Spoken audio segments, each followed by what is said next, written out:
The Drawing tab presents options that allow you to import objects that are contained in drawing files with DXF or DWG AutoCAD format.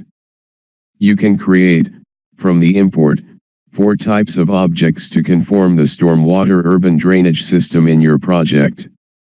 Elevation point is a new feature that we have incorporated into this version and pretends to represent topographical references, specifically, points of known ground elevation that can be added to the drawing area of such form that they could be used to determine or to automatically assign the ground elevations of software objects, like streets, or channels, endpoints, or manholes in the sewer system.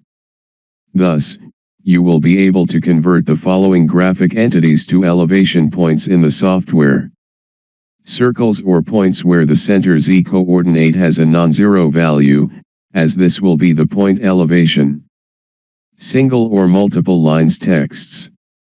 In this case, the software will take the x and y coordinates of the text insertion point to set the x and y position of the elevation point, and the text string content will be assigned, if valid, as the ground elevation of the elevation point created.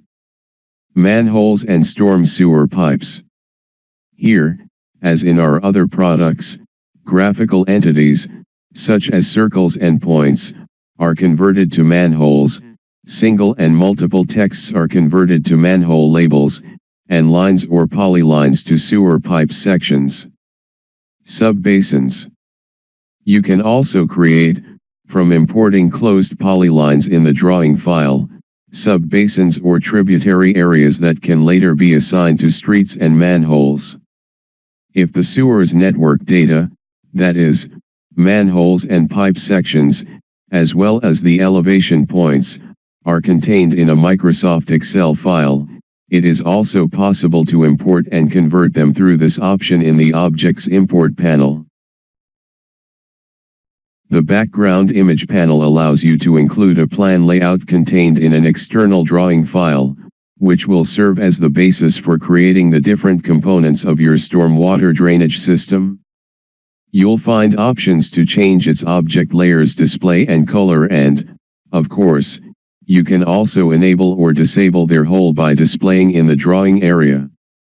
The Layers panel gives similar options, but now it handles the layers of the objects that make up your project.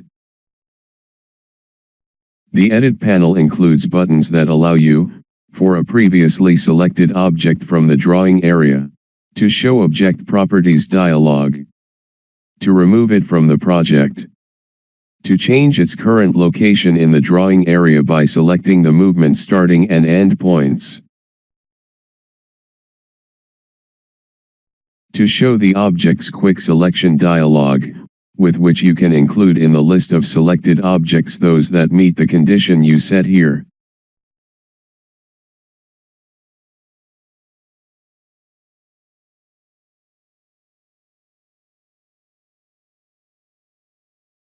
You can also easily search an object in the urban drainage system through this option, in which case the drawing area display will change, so as to zoom in the selected one.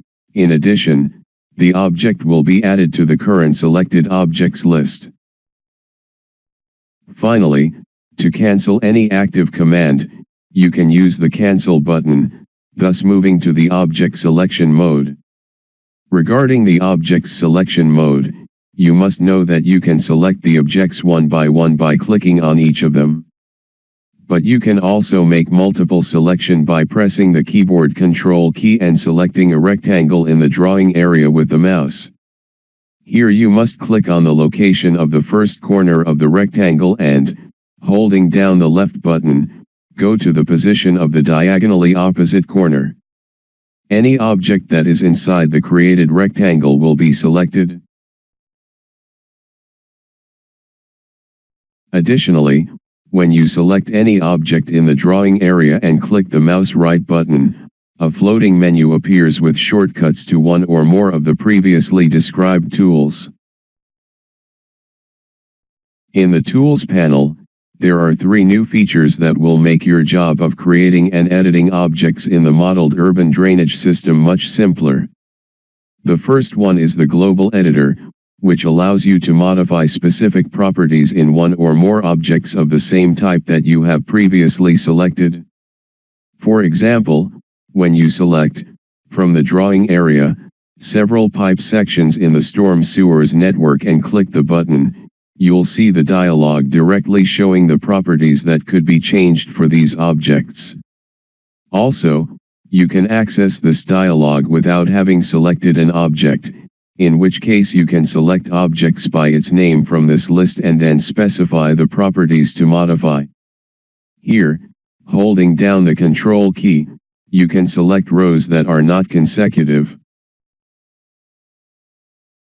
Then there are the buttons that let you create the aforementioned elevation points as well as assign their elevations to the urban stormwater drainage system components. When you use the elevation points creation button, you must only go to the drawing area and click on the point where you want the topographical reference to be created, then enter the respective elevation value so that it is created within the project. Once you've created, or imported, as previously seen, the elevation points, you can use the Set Elevations button to assign or calculate the street endpoints and manhole ground elevations. The software will try to perform the elevations calculation or allocation or, if needed, for each surface system and sewers network on the project. The software will show the street endpoints or manholes that failed in obtaining a ground elevation. In this case, only in Surface System 1 will points remain without elevation. We would have to go to each of them and make the introduction of this value manually, if it is necessary. Bear in mind here that in the Settings tab, Calculation Parameters panel, General button, you have the options to define how the elevations will be allocated. Assigning to the street endpoint or manhole the elevation of the closest elevation point, provided it is within the range defined by the radius value you enter in this text box. Or interpolating elevations of those elevations points that are within a certain radius, which corresponds to the value you specify here too. Regarding this last option, you should keep in mind that the ideal interpolation condition is that each street endpoint or manhole has at least 2 elevation points located in diagonally opposite quadrants, so as to ensure good results. Finally, there are the options to display results in streets, channels, and pipe sections, using colors and values that you shall specify for your project.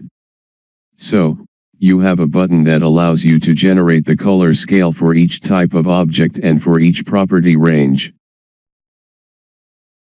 Double-clicking on the color cell, you gain access to the color selection dialog, so you can set a new color to use for this range. Save your changes and close the dialog. Then, select the property to be shown in the respective color scale for each object type and, finally, activate the display to see the changes in the drawing area. This is a very useful tool when you're performing the analysis and design of the urban drainage system of both the surface part, that is, the flow in streets and avenues and drainage inlets location, as well as the stormwater sewers part, as it lets you visualize changes as soon you change any values in your project objects.